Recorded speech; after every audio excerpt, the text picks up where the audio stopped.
Hey guys, Three and Out has its own YouTube channel, and we plan on doing coward type numbers. Here's the key. If you're watching this, you like our content, make sure you subscribe. Subscribe to the page, leave a comment, interact with our stuff. We do stuff on this page on a daily basis. 365. Three and Out podcast right here on YouTube. Make sure you subscribe right now. Okay, a story today that came out after the aftermath of Monday night's big win in Seattle and how it impacts everything Seattle wants to do moving forward. Something I saw Jerry Jones. Is he maturing as an owner? And is he just flat out one of the best owners when it comes to football right now in the NFL? And college star players opting out and how that has become, I would say, just normalized and not weird at all. We will talk about that all. A lot going on football-wise coming down the home stretch. But first, can I tell you about my friends at Gametime? It's the holiday season. Christmas is right around the corner. I'm sure, like you, I know myself, don't have gifts for people I need to get gifts for. Well, do you know the easiest way to get someone a gift is to get a discount on that gift? So download the Gametime app, the official ticketing app of this podcast. And when you buy your first pair of tickets to a sporting event, to a concert, to a comedy show, save yourself some money.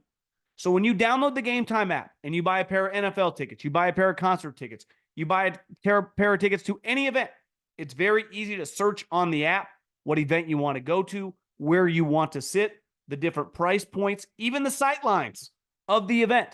When you type in the promo code JOHN, J-O-H-N, J-O-H-N, you get $20 off. Hard to beat that.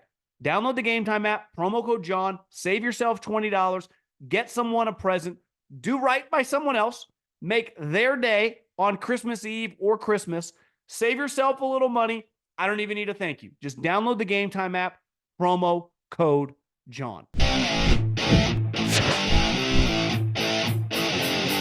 One thing I talk about a lot because I've seen it firsthand when I worked in football in college and the pros. And then since I've been covering football, when I did the radio show, I was going to a lot of practices. And now being just pretty inundated and following the league closely. And because of this podcast and through Colin's reach, I've met a lot of people that I didn't know in college football and in the NFL. And one thing that is hammered home in me is the importance of football character, the love of football. And like we talk a lot about character and acting the right way. To me, football character, we've talked about it earlier this week, is how much the game means to you. And that's also taking the good with the bad, right? Yeah, we saw it with the Eagles. They demoted Sean Desai for Matt Patricia. Well, he can't just quit. He can't just leave. He can't just pout. You bench players all the time. You make lineup changes in football, continuously throughout the season. So coaches are harping on next man up, be ready. If you get benched, stay focused, be a pro. Well, coaches have to act that way too. And let's face it, we're all human beings. It's much easier to be happy in any of our lives when things are going well. When professionally, in your job, you're having success, you're making money, in your relationships, your kids are succeeding, your relationship with your girlfriend or your wife is going well. It's easy to have a good attitude and a smile on your face. It's not easy to not be a full-on grouch and be miserable when shit hits the fan. Because the easiest thing when we all hit adversity, which whether you play in the NFL or whether you're a normal human in society that just has a 9-to-5 job, things are not always going to go well. And how you handle that kind of defines, to me, who you are. And I think when you look at football players, the best guys handle the struggles the best, coaches included, because you're going to lose games. You're going to have bad plays. You're going to have bad games, right? How do you bounce back from that? Do you keep your head up? Are you someone in the locker room people continue to want to be around? Or are you just kind of a front runner? And last night, Jamal Adams was nowhere to be seen. And I didn't think much of it. He's injured, whatever, missed practice all week. Then it was kind of rumors circulated on Tuesday that he was not going to play healthy or injured. Now, he's been injured a lot and he was missing practice, so it's safe to assume that he's dealing with knee issues again. He's an often injured player. but there is no disputing that he can be a little bit of a pain. And I have no problem in sports being in business with people that can be a little bit part of a pain. Now, if you're going to be a pain, you better be a part of winning. I've seen it with Draymond Green, caused, created some controversy over the years, but for a large portion of his career, championship level player, the Warriors needed him, and it was well worth it. Now you get to the time the team's not as good, everyone starts questioning it, right? Some of the greatest teams in the history of sports have had crazy men on their team. But if you win, whatever. As long as your production outweighs your problems, no big deal. And several weeks ago, when Jamal Adams, who, let's face it, has been a disaster for Seattle, the moment they traded for him, it was not going well, and then they doubled down and they gave him an enormous contract. Well, within the last month, a reporter that covers Seattle had quote tweeted a video of him getting smoked for a touchdown. Jamal didn't like it, went after the guy's girlfriend or wife, and even Pete Carroll had to come out the next week we're not into that. But that is not cool. And basically, acknowledging Jamal, that's bullshit. Even though I did kind of appreciate Jamal's comment of when they go low, I go lower. But I can't have one of my highest paid players kind of acting like that, representing the team when he's not playing well. That's kind of embarrassing. And I think, listen, Jamal Adams, if I'm Seattle, I don't really want any part of him anymore moving forward. He was nowhere to be found. He didn't even come to the game yesterday, whether he was injured, whether he was, an inactive, regardless. It has been a disaster. And this team last night, to me, the coolest part about Monday night, and I got a little emotional, partly because, sappy sports moments do that to me. That Drew Lock moment and all the content to come out after his post-game interview, what he said in his press conference, the videos of him and Geno looking at each other, football character is a really, really big deal. And to me, a major reason why Seattle won that game is because their backup quarterback, who was beat out a year ago, stayed in tune with the program. And Geno deserves a lot of credit. Drew Lock gave him that. But he's a guy that you want around. He matured in front of their eyes. He's a person that is growing in a positive manner. And you look around the rest of their team, yeah, DK has some issues with personal fouls. But you know what? I know on any given moment, DK Metcalf, and this is part of the deal, could be one of the best players on the field, if not the most dominant player on the field on any given snap, on any given series, in any given game. Jamal Adams doesn't have that in the bag. The only thing he can really do is make some tackles for loss. And even in the Niner game, he was struggling in the run game because you got to play him as a linebacker. And if any of my offensive linemen get their hands on him, the weight discrepancy, he's got no shot. So to me, you remove Jamal Adams, who, let's face it, had been pretty controversial. One, as a player, just not that good. And two, clearly kind of a head case. And to me, if I'm in the Seattle business, I'm just out. Just stay away, man. We made a huge mistake financially. We're worse with you on the field. Let's just go our separate ways. And listen, Pete has always been really good at balancing some of the crazies with some of his normals. But for the most part, most of his crazies have always been big-time football players. And to me, Jamal Adams isn't. And what you saw last night was a character win.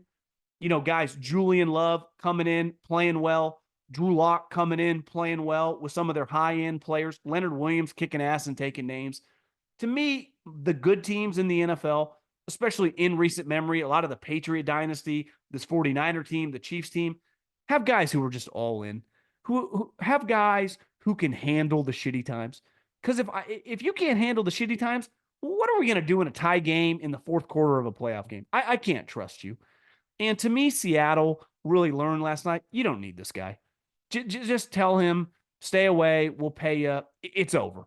To me, it unofficially ended last night for Jamal Adams' career. Now, Pete is really weird, right? He's an old coach, but he's kind of this progressive Al Davis, pretty open-minded. I don't expect that to happen, but to me, that's the move. And Seattle has a very, very good chance now, if they just win 2 of their next 3 games, to make the playoffs. And I think football character was on full display from their squad, and that's why it made the Drew Lock moment so cool. Because this was a guy who didn't even play well the majority of the game, but who had that in the bag in the final drive. He has the starting quarterback rooting him on. And also, one of the cool things about sports, and I don't go to as many games as I once did. I don't go to really any NFL games because of this job. My girlfriend really wanted to go to the Cardinal Niner game, but it's hard for me.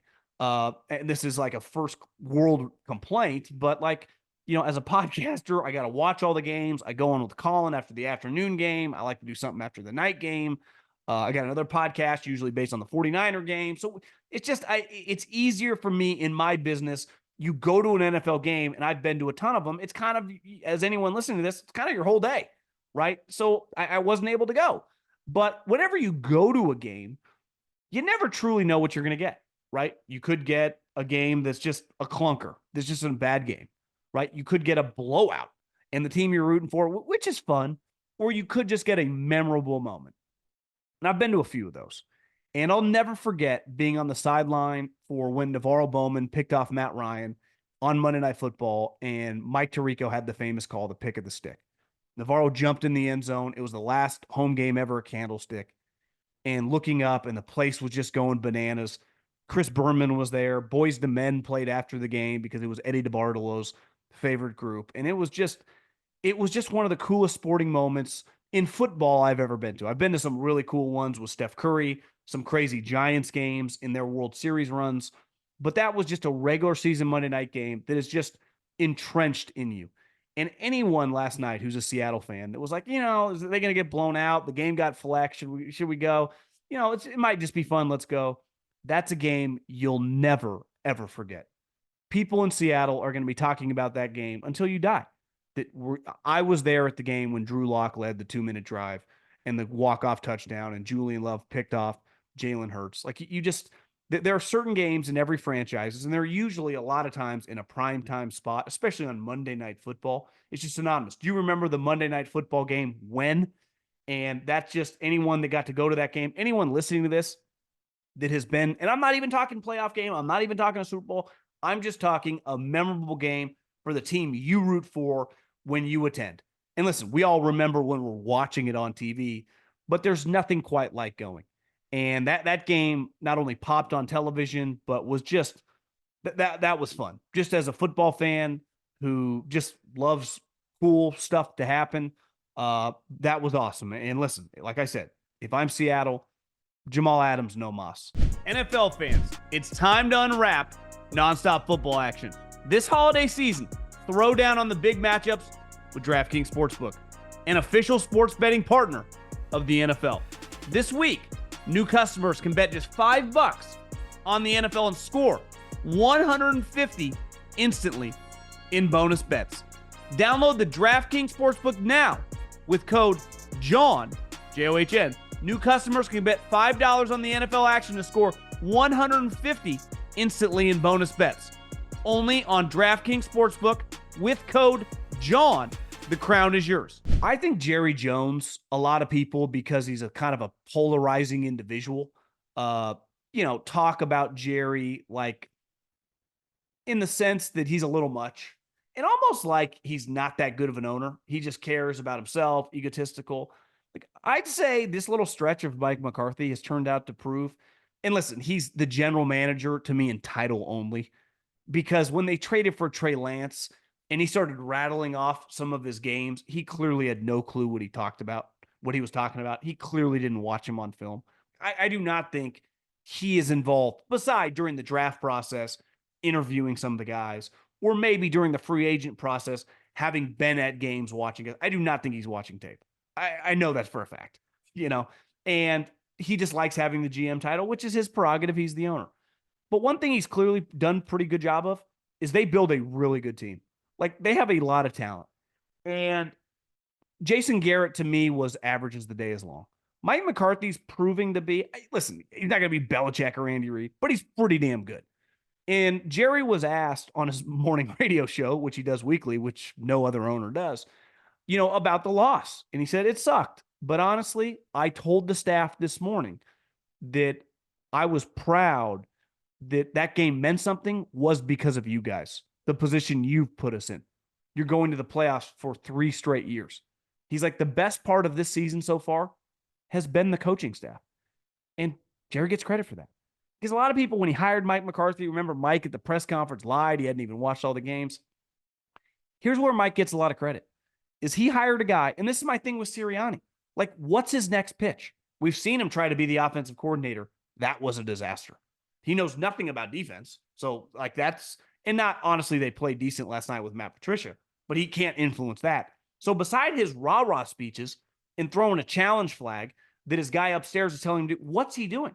We kind of said that about Mike McCarthy the last couple of years. Well, it's like Dan Quinn has the defense, Kellen has the offense. What are you doing? And Mike's like, wait, you want to see? Kellen, get the fuck out of here. I'll call the offense. And what happened this year? Their offense has been awesome. And they're now in position because the Eagles have 3 conference losses. They have 3 conference losses. Now we'll have to see how the season ends, the different tiebreakers, but they got a chance to win the division because of that loss last night to the Eagles. So now you got Mike McCarthy, who takes over play calling, which, let's face it, I would say was one of the most controversial in-house coaching moves of the entire offseason. And it's gone well. I often ask this when it comes to a coach. What are you doing? Right? And most of the coaches now are play callers, right? Like Sean Payton, what are you doing to fix it? Well, I'm calling the plays. I'm figuring out a way to score points. All the good coaches, Andy Reid, Kyle Shanahan, Sean McVay, they all call plays. Now, we have some CEO head coaches, and John Harbaugh has a lot of success, but I think if you're going to make the argument like why Lamar Jackson could win the MVP, because it's pretty fucking important. Before Lamar Jackson got there, John Harbaugh was doing a lot of swinging swords before games, and they were losing with Joe Flacco. So I like my coach to call a side of the ball. Like, I'm paying you 10, 15, 20 million dollars. I need you to influence. I don't want to be beholden to a coordinator who, if we have success, immediately gets a job. Now, I'm not saying that doesn't work. Mike Tomlin and John Harbaugh have had a ton of success. But when I watch Mike McCarthy, like, I give you more credit when you're calling one of the sides of the ball. And currently he is. And that side of the ball looks good.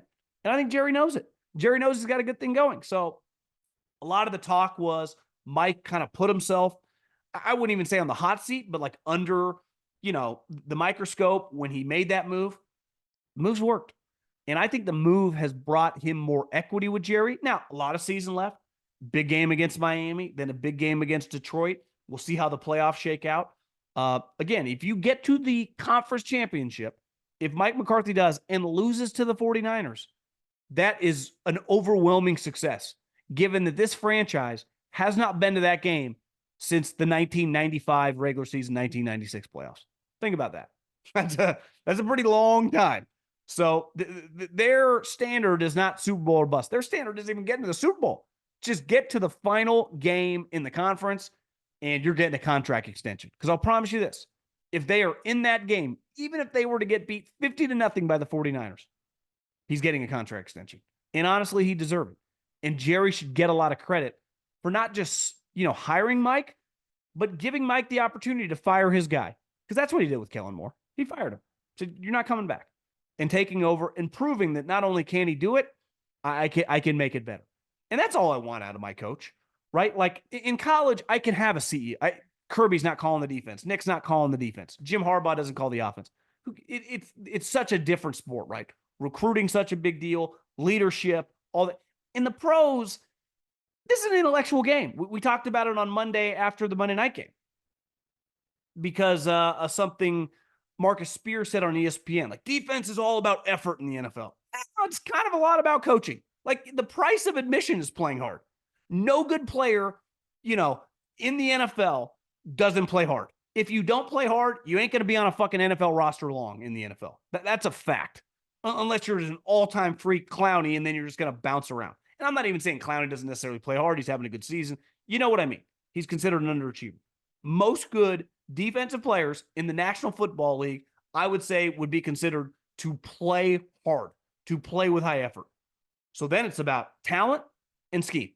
That's what the NFL is. It's a scheme game because most players, one, are playing hard, try, and on the good teams are talented. Then it comes about coaching.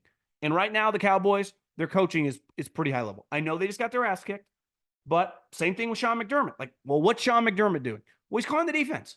And I just watched him play the Cowboys. Shut him out. Kicked his ass. Didn't technically shut him out, but you know what I mean. Dominated them. Strangled them. Now, does he keep doing that? Because if he keeps doing that, does he do that again to the Chargers? Does he do that against the Patriots? Does he finish the season against Miami and do it again and win the division?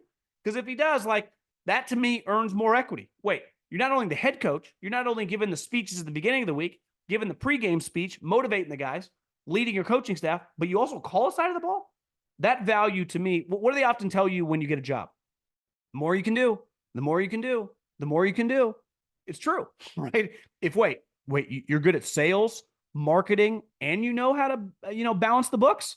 Like you bring a little more to the table than just a guy that's, good at marketing. And I think the faster that you can get as a head coach to become a play caller as well as a good leader, it's very, very difficult to replace you, even in a league that, and I agree with Colin, tends more to, lean to the offensive coaches.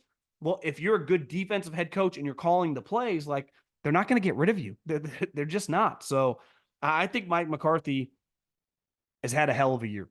And another story, it's kind of an ongoing, it's a fluid situation because there's so many different bowl games, is I saw today that Jared Verse, who has a chance to be, if not the top pass rusher in the draft, a top 2 or 3 pass rusher off the board. He's probably a top 15, 18 pick in the NFL from Florida State. And Jaden Daniels, the not Hall of Fame player, he'll probably go down in the LSU Hall of Fame, but the Heisman winner for LSU opted out. May's already opted out. Caleb's opted out. And do you know what I'm glad? Because I remember back when Christian McCaffrey did it, it was a really polarizing story about opting out. Like the history and the tradition of these bowl games. Like, well, are you playing for the national championship? Because if you're not, who gives a shit? This is a business. And one thing I learned a long time ago, I'll never forget, when I worked at Fresno State, Pat Hill said this. The only person that cares about you is you. Now, other people care about you, but professionally, if you are not caring about yourself more than everyone else, you probably got a problem. And listen, if you're thinking about it right now, do I ask for a raise? Do I ask for more responsibility? It's on you. It's not a marriage where you have to kind of like figure out what she's thinking before you do it. And like, hopefully you're like reading her mind. And then it's like, well, I hope I'm right on this one. Professionally, when you want something, you got to ask for it. It's not about deserving. It's not about want to. It's about communicating. I want this. You might get a no, but until you ask, until you put yourself first, the people you're working for, the people you're working with will not put you first. Promise you that. And forever, it was like, you just play in the bowl games. Well, it's like, wait, I'm going to be the 7th pick in the draft. That draft pick pays me a $22 million signing bonus. If someone just accidentally falls on my leg and shatters it, and I end up going in the 3rd round instead of the 1st round, that is costing me an astronomical amount of money. This isn't business. This is big business. So I have no problem with anyone who is a lock to be a top 20 plus pick saying, I'm not playing in the bowl game. Now, where I would have an issue, if you're like a 4th round pick, 5th round pick, if you're going to declare you're a senior or whatever, and you opt out, you always have the opportunity to earn more credit because the majority of your evaluation is going to come on tape. And when you play well in a bowl game, there are just more eyeballs there. And you can always earn yourself, maybe go from a 4th round pick to get yourself in the 3rd round, because that tape against that opponent, against that sophomore that's going to be a 1st rounder the following year, kind of earns you respect in the eyes of evaluators. So I don't view all opt-outs the same, but any Marvin Harrison, Jaden Daniels, Drake May, Verse, any high-level prospect, not only do I have no issue with it, the NFL has no issue with it. They're not only numb to it, they think it's the right decision. You think they want you to get injured like Jalen Smith did once upon a time? The guy was going to go in the top 10, top 15, hell, maybe top 5, has a devastating knee injury and plummets in the draft to the 2nd round and cost himself millions of dollars. Like, and listen, I've talked to him before, and I know he says he doesn't regret it. And I understand having that mindset, because when something bad happens to you, you got to have a positive mindset. But when you have examples like that for these players, you have to make the best business decision, because that's what you're going into. This is not, we're not playing, this isn't peewee football. This isn't high school football. We're not teaching life lessons. This is going to be your profession, and a lot of money's on the line. And health, to me, during the draft process we put a premium on it. At the combine, you go through all the medical checks, and having an injury at that time, which could potentially put next season in jeopardy, even an off season in jeopardy, can be devastating to your draft stock. Because all draft stock is, it's like the specs on a home. How many square feet? How big's the backyard? What neighborhood's it in? Any issues? Any stuff need to be redone? What does the kitchen look like? How big's the master bedroom? That's no different than like, how healthy are you? What was your production? How fast did you run? how good your character, all that stuff equals your draft position. Well, for a lot of the top guys, all those boxes are already checked. If they were a house, people would be lined up outside the house to pay over asking. And it's a marketplace. And these guys, luckily, for the first time, kind of realize, like, I don't need to do this. And they're not quitting on their teammates. That they're not doing that at all. They're just making a decision. I can't, the risk is not worth the reward, because we're playing in a bowl game where they just give us a trophy that ultimately means nothing. And we're the 7th team in the country, or we're the 15th team in the country. It's cool. It's fun. It's football. But I have potentially another 10-year career ahead of me. I'm playing with a lot of guys that are probably my close friends, people that I will talk to till the day I die, right? If you're a college football player and you've been on one team for 3 or 4 years, there's a decent chance that 10 plus teammates will be kind of your close inner circle in life for the rest of your life, even more than a lot of guys that you play pro football with. But as you age, even if they're like, hey, I wish you would play, most of those guys will not be going pro. Like most guys that you play college football with won't play on Sundays. So you have to put your priorities ahead of them. And I'm just glad that we're at the point now where people don't even think twice over, those decisions, because looking back, it was such a stupid argument. Now, if you have the chance to play for a national championship, to me, if you're playing for one of the Final Four teams, that's a different story.